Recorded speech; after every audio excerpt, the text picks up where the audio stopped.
ओम नमो भगवते वासुदेवाय नमः।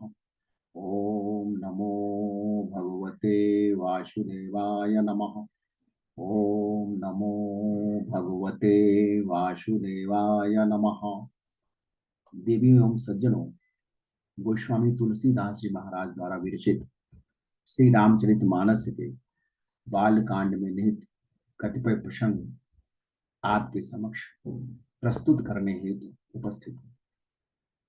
सुधी श्रोतागण, मर्यादा पुरुषोत्तम प्रभु श्री राम त्रेता युग के महानायक, जिन्होंने रावण द्वारा पीड़ित मानवता एवं राक्षस संस्कृति के बढ़ते प्रभाव को समाप्त करने के लिए तथा इस पृथ्वी पर अधर्म के साम्राज्य को जड़ मूल से समाप्त कर धर्म की स्थापना करने के लिए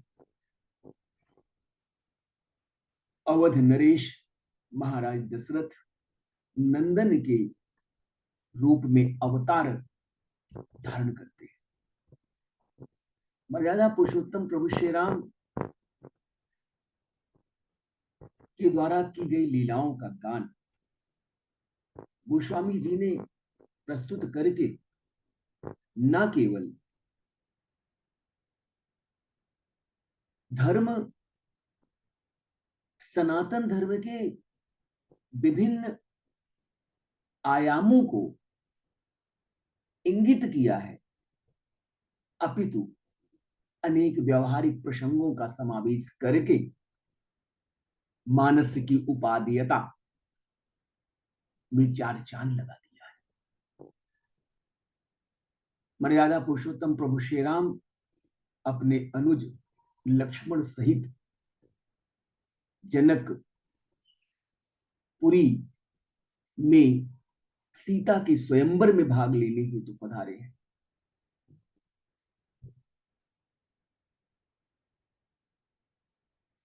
वे रात्रि विश्राम के उपरांत प्रातः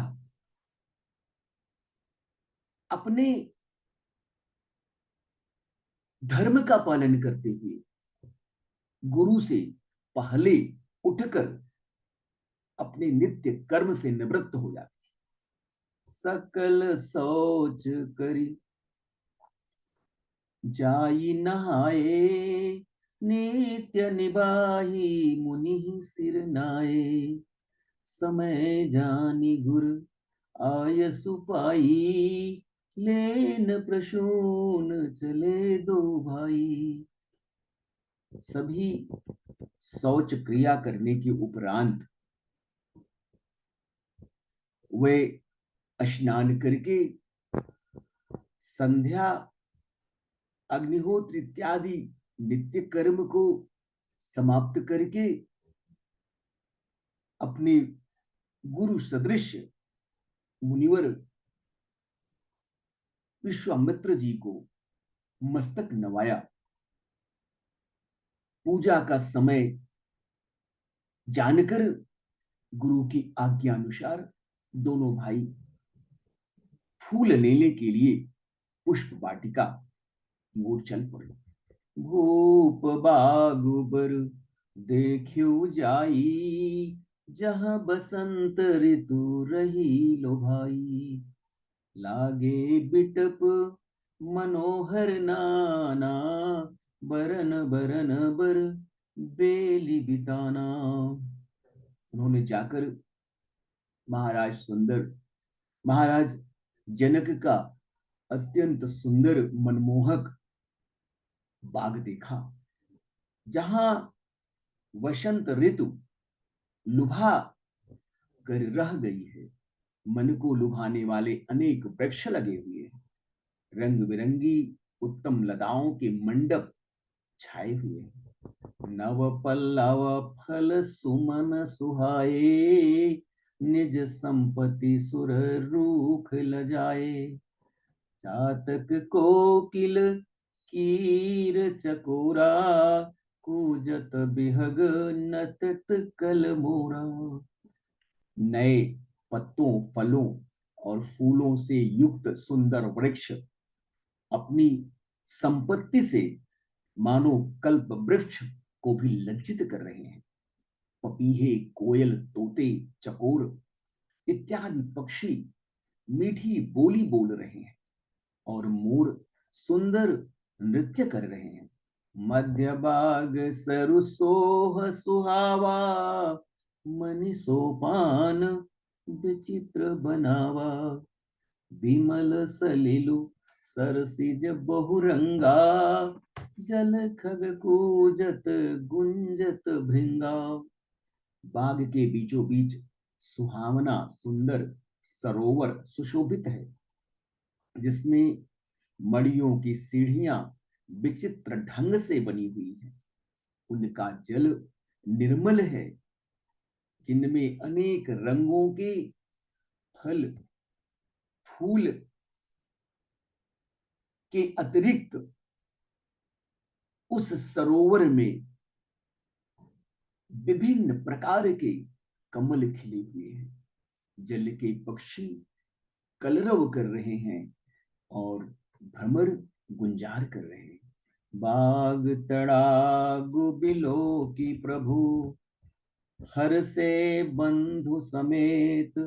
परम रम्य आराम यहु, जो राम ही सुख देत। बाग और सरोवर को देखकर प्रभु श्री राम जी अपने अनुज लक्ष्मण सहित अत्यंत प्रसन्न होते हैं। यह बाग वास्तव में रमणीय है। इसमें स्थित वृक्ष कल्पतरु की शोभा को भी फीका करने वाले हैं। जो संसार को सुख देने वाले श्री राम जी को आनंद प्रदान कर रहे हैं, सुख प्रदान कर रहे हैं। मर्यादा पुरुषोत्तम प्रभु श्री राम जनकपुरी में सीता के स्वयंवर में भाग लेने के लिए पधारे हैं और महाराज जनक ने उनका आदर पूर्वक स्वागत सत्कार कर विशेष सम्मान प्रदान किया। महाराज जनक इस विलक्षण अपूर्व व्यक्ति को देखकर उनके व्यक्तित्व का आकलन नहीं कर पा रहे हैं। परमपिता परमेश्वर के किसी भी स्वरूप का आकलन करना, अनुमान लगाना उनकी भक्ति के, उनकी कृपा के बिना असंभव होता है।